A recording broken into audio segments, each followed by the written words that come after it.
छत्रपती संभाजीनगरमध्ये बीड बायपासला रेणुका माता मंदिर आहे. हे मंदिर पूर्वी छोटेसे होते, आता मात्र त्या ठिकाणी भव्य दिव्य आकर्षक असे नवीन मंदिर साकारले आहे. आज शुक्रवार होता, बरोबरच पौर्णिमाही होती, त्यामुळे आम्ही ठरवले की आज आपण देवीच्या दर्शनाला जाऊ. अगदी जवळच असल्यामुळे आम्हाला इथे येणे सहज शक्य आहे. आपण पाहू शकतो की किती सुंदर असे मंदिर सजवले आहे. ही वास्तू नवीन आहे, त्यामुळे येथील रंग, सर्व कलाकुसरी या अगदी आकर्षक आहेत. तर मंदिरात आम्ही प्रवेश केला होता. बांधकाम पूर्ण झाल्याच्या नंतर पहिल्यांदाच आम्ही या मंदिरात आलो होतो. आता वेळ होती नारळ फोडण्याची. साईला नारळ फोडायला खूप आवडते. काव्याला वाटते की मी नारळ फोडावं, परंतु तो तिला नारळ काही फोडू देत नाही. तशी त्याची ताकद कमी पडते, कारण तो अजून लहान आहे. तरीही मीच नारळ फोडणार हा त्याचा अट्टहास असतो. शेवटी त्याने कसे बसे नारळ फोडलेच. नारळ पिण्यासाठी दोघांचे भांडण सुरू होते. नारळ पाणी, जे की अगदी चविष्ट लागते. आम्ही दरवेळेस नारळ फोडलो की नारळ पाणी मुलांना देतो.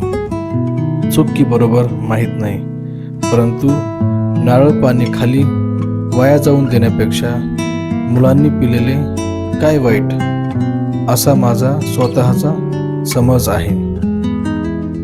तर आता वेळ होती दर्शनाची. आपण पाहू शकतो किती छान प्रकारे असे ही इथे सजावट आहे. आपण आतमध्ये रेणुका माता पाहू शकतो. खरंच अगदी मन प्रसन्न करणारे हे मंदिर आहे. आता मात्र आम्ही दरवेळेस येथे येण्याचे ठरवले आहे. दर शुक्रवारी किंवा मंगळवारी येथे येऊन दर्शन घेण्याचे आम्ही ठरवले आहे. रेणुका माता मंदिर आमच्या परिसरात खूप प्रसिद्ध आहे. दूरदूरवरून लोक येथे दर्शनासाठी येतात. नवरात्रमध्ये खूप गर्दी असते, त्यावेळेस दर्शन इतक्या सहज होणे शक्यच नाही.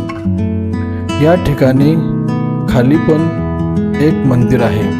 तिथे महादेवाचे पिंड आणि पांडुरंगाची मूर्ती आहे. त्याचे दर्शन घेण्यासाठी आम्ही खाली तळघरात गेलो. तळघर पण अगदी छान प्रकारे बनवले आहे.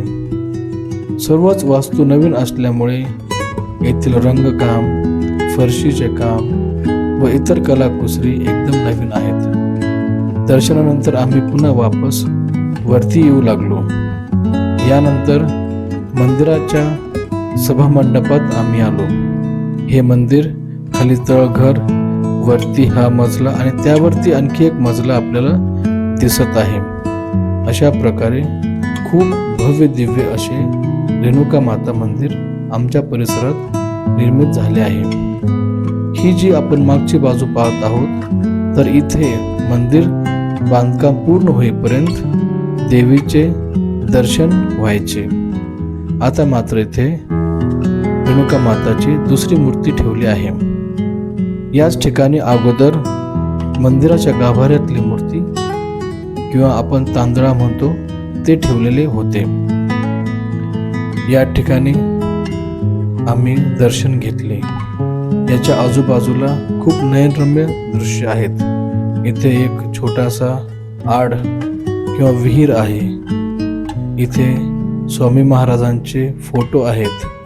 बाजूलाच एक कुटी आहे आणि या ठिकाणी खूप साऱ्या जुन्या वस्तू पण ठेवलेल्या आहेत. अशा प्रकारे मंदिर परिसर पण खूप मोठा आहे आणि हे खूप जुने मंदिर आहे.